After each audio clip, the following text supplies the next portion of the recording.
How did you get involved in the Keeping Tabs project? Well, it has a few stages to it. My oldest son was in school at the time, and he was involved in collecting tabs, and so was his younger brother. My whole family was involved in collecting. And then as the project moved forward, we also were very involved in filling the blocks and watching the whole project go through. So that was our personal family piece of it. Myself, I became an educator at the same time as the thoughts of building the Holocaust sculpture. I was sent to different schools to teach the Holocaust. I went to Yad Vashem, International School for Holocaust Studies, and I also went to Boston on a few trips for Facing History and Ourselves. What was the most impactful moment for you when you started teaching about the Holocaust? The most impactful moment to do with the sculpture, or with the students? Like, with the students. Did you notice when you started teaching about the Oh, Holocaust? it's a very heavy subject, and our middle schoolers are, they're not just taking a semester of it. They're not reading just a book about it. They're taking 2 years of studies. It's called Facing History, Facing Ourselves, Human Behavior and Holocaust Studies. And I think there's a lot of moments that are very impactful for me when I see the students discussing and talking about the actions of perpetrators and victims and bystanders, and I see their understanding of the human behavior. I see them asking questions about it and connecting it to our world today. That's the most impactful part of teaching it. When did you start teaching about the Holocaust? I began I was sent to Facing History in 2006, and shortly after went to Yad Vashem in Israel, and we were teaching right after that. So 2007, 2008, the curriculum was up and running only for 8th grade, and then I convinced our administration that I need 2 years to teach the entire curriculum. What do you think the best way for us to remember the victims of the Holocaust? Through commemoration, through stories, looking at primary documents, reading the testimonies, listening to the testimonies. That's the best way. What was your role in the Keeping Tabs project? Throughout it, I was the educator. I mean, as a parent, I mentioned what we did, but as a teacher, I really wanted to, I think it was amazing for me to see how many years, the 18 years that went by. And when there was one day that I walked into Mrs. Monroe's office, and there were a lot of stumbling blocks. Basically, it's the funding for it. And, it's very delicate because you can't take away from the funding of the school, and you have to be very careful where the funds come from. So it had to be something quite separate.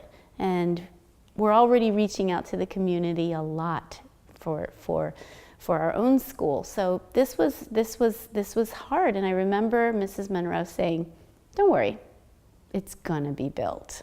So I think that was the most impactful moment for me because I trusted her and I believed her at that moment.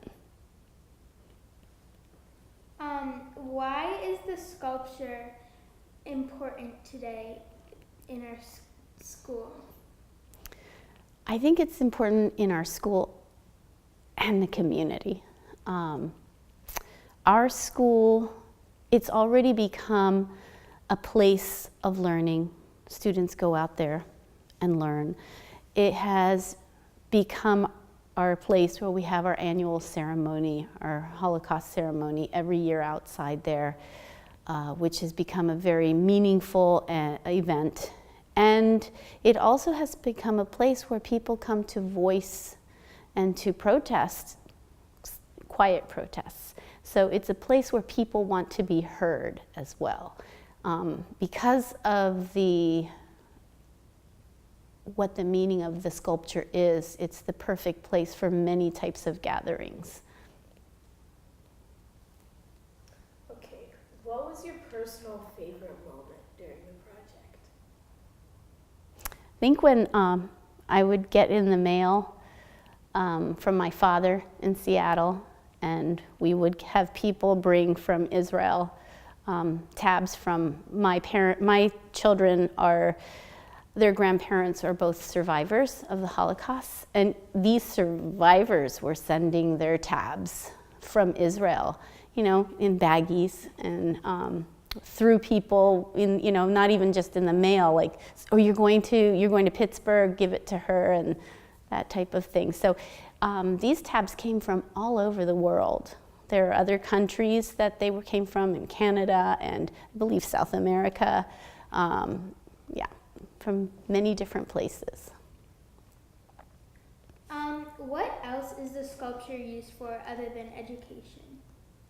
Well, for the annual Holocaust ceremony, every year in April, right after Passover, we have our Yom HaShoah, and we also have a Walk to Remember is done through the community here. We also use it for, as I mentioned before, that people want to go out and speak up for other people. We had one, Bend the Ark had a gathering there for immigrants, and we also had just recently our own student body walked out 2 weeks ago out there to let their voices be heard. So I think the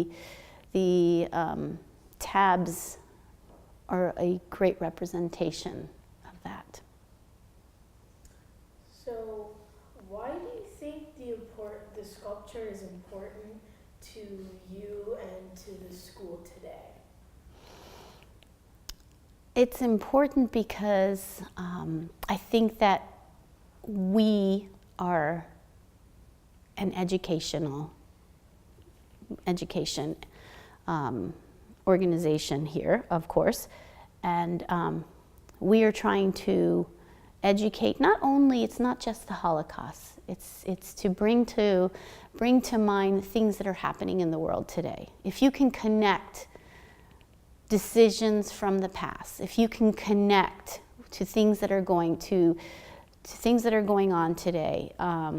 And try to get students to hear these stories, to learn about it, they can connect to today. And we've also become a partner with the Higher Achievement after school program. And this program helps underserved community students from Homewood and West End and the Hill District.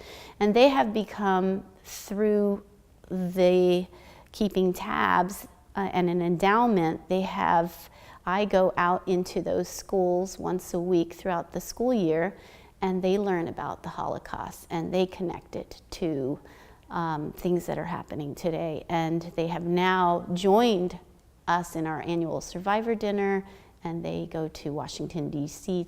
today with us. So we've bridged we're trying, and we have bridged two communities that live side by side, and that's what's important. I think that we are trying to welcome that into the education of and being informed. So you are a facing history teacher at Community Day School. How does your course connect with the sculpture? Okay, facing history, facing ourselves. It's a curriculum that I follow, but I follow it with the Holocaust studies, because that's what I base it on. But there's so much more to it. When we start facing history, we start with identity.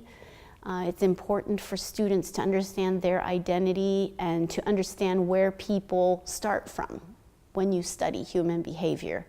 If you are able to look later on, if you understand your own identity and you can look at somebody, let's just say we take somebody from Hitler Youth and examine their past and look at their identity, you can kind of understand the path and where the minds of these people were going, and where these students, what these students were surrounded by, and the propaganda that was happening back then. This gives our students a better understanding. So then we move on into we and they. And the we and they today is so important because I think we're there right now in a we and they society. And trying to get the students to understand that dialogue has to come back into our lives, that we have to talk to each other. So I think that it's really important what the steps that I go up in building, in teaching, and to teach the Holocaust are so important for today. The skills to give students, to teach students to become informed, to teach students to be, I can't teach empathy, but I think I can model it, and I think that they can, through the lessons, they learn it and they see it and they feel it. So it is something very important. How did you feel about the collection of tabs and the community effort to collect tabs? I thought it was beautiful. I thought it was very unique. There's only one other project that I know that happened, the paper clips that happened. Paper clips did start after us. The collecting started after us. The tabs started before, but we had no knowledge of each other. What I like about the tabs, if you look at them, if you go take a look at them and you examine the blocks outside, each tab is unique. And each tab, there's some with color, some that have a little bend in it, and it's the people that we remember. And so each tab, just like you're unique and this person is, an individual who has a whole story behind them, the tab has one too. So. Thank you. Thank you. It It's was been a wonderful pleasure. interviewing you. I'm honored.